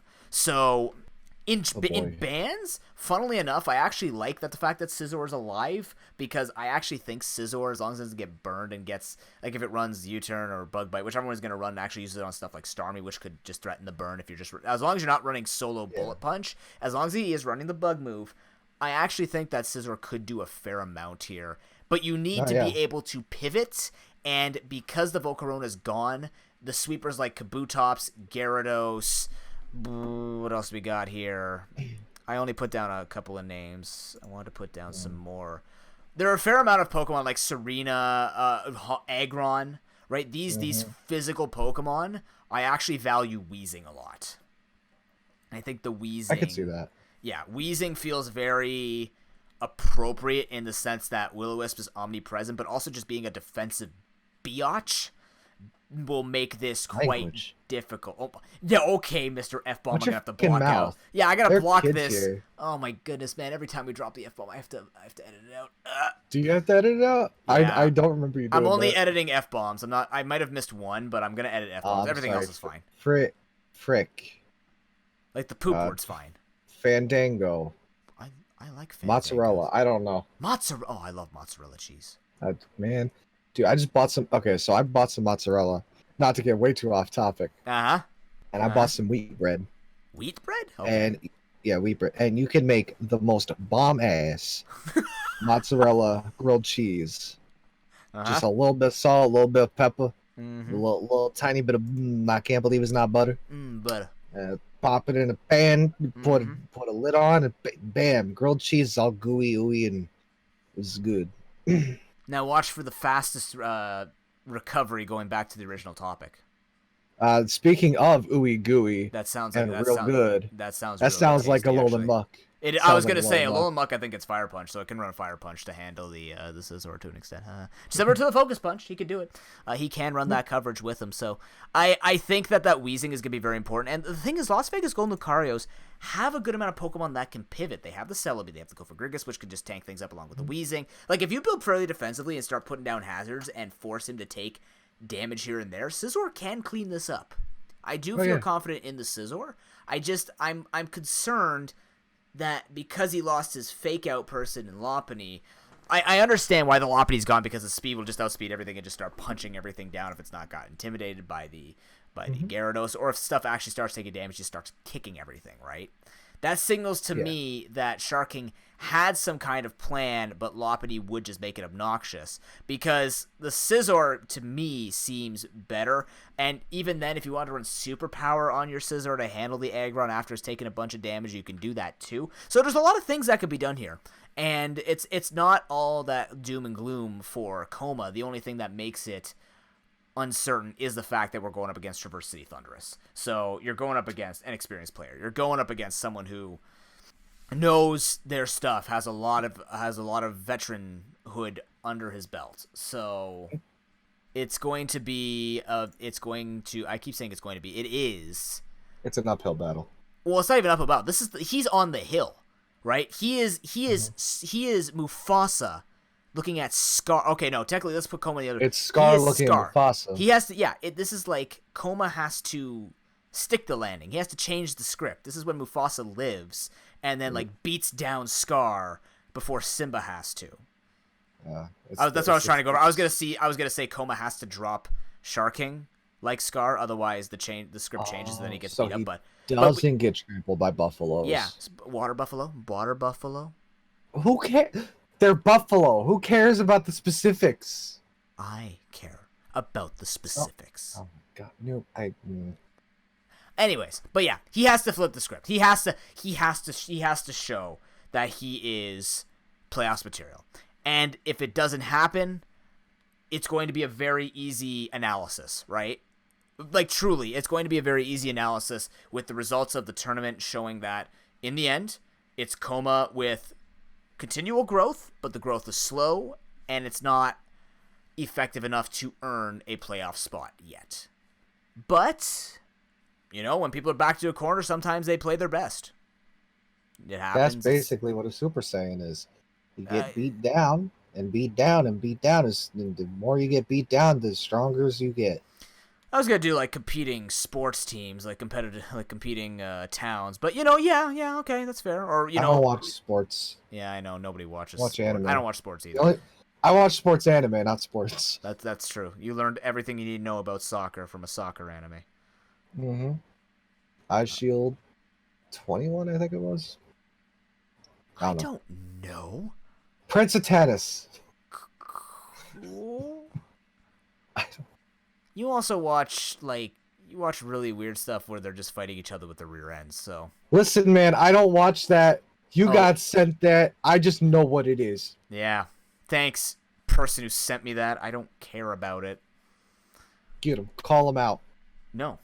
I'm a better person. I'm a better person than that. Call him out. Fine, I'll call him out. Ready? Mm-hmm. It's week 8, September 11th, 7:15 p.m. Eastern Time start. We're going to have lots of fun again. Yay. Gamma, as always, this podcast's a mess. I'm sorry. I like to go off the rails. We all go off the rails. See, here's the thing. Like we said, the lounge room. The nice thing, here's the thing. When you have something super organized, you have to stay to this boring old rail. Every rail piece looks the exact same. But when you're in the lounge room, it's like you're on a what's that called? The slide that goes spiral slide. It's just like funky different turns. You can make it all like wobbly and stuff like this, minus the hand motions that you can't see while I'm saying this right now. But it can get funky. It's fun and exciting. And you know what? It brings a lot of character. Many people are learning about things like I'm Budget Morgan Freeman. You can make really good grilled cheese sandwiches. Alberto Del Rio hit Santa Claus. Like, these things you wouldn't find on the average podcast that's keeping people to the script. There's nothing wrong with that, because I love scripts. I love scripted stuff and things that will work. Actually, I hate scripts. I don't write them. But the point being, this is a great podcast. Plug your stuff. Quick, go, before it goes over the bridge. I'm just waiting for somebody to name one of the Pokemon Alberto Del Rio, and then just have something similar to... Who would do it? Who would do it? I would bet $100 in Nish would. Yeah, because he's going to be the only coach who listens to this podcast at this point. You're not wrong. Guaranteed. Right, so, plugs. Oh, wait, no, sorry. Handles. Handles, not plugs. It's going to catch fire. Oh, God. Ham again.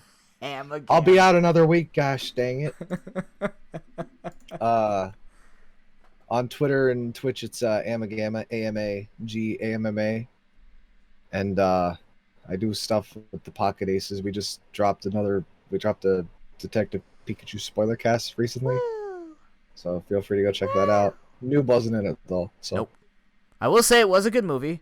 The voice was Ryan awful. Reynolds. Well, Ryan Reynolds was fine, but the script itself was but the story, I actually called the ending. But there were a lot of things I'm just going like, oh, they dropped that on us. Oh, that's actually really cool. It's too bad it's Pokemon. Yeah. But I mean, it was very neat. Yeah, that and Pocket Aces. We do Pocket Aces stuff. I got Showdown videos coming out every other week at the moment. So go check those out if you like more Showdown stuff. See us be stupid at 3 a.m. playing Showdown. Only 3 a.m. Only 3 a.m. We need to record some more at 3 a.m., dude. Oh, are we actually are we running short? We're getting there. We're getting there. We need to soon. We gotta fix that. Yeah. Easy to fix. Time. Yep. And if you want to hear more commentary from myself or check out the Pro Pokeball itself, over to twitch.tv/ProPokeNoob. Also follow all his social media, Twitter and Instagram at ProPokeNoob. You can go check me out there and anywhere where you find this podcast in the future. I'm going to keep saying that because it will be somewhere else in the future. Thank you very much for listening. We will see you on the next episode. We approach the end, Gamma, but the shenanigans are eternal. Yeah. Yeah. Have an excellent night, everybody. Yeah. Night, day, whatever it is for you. One day, I will just say have an excellent whatever. What do you say? Day? Just day? I guess day's fair. Have a good something. See ya. Okay, bye.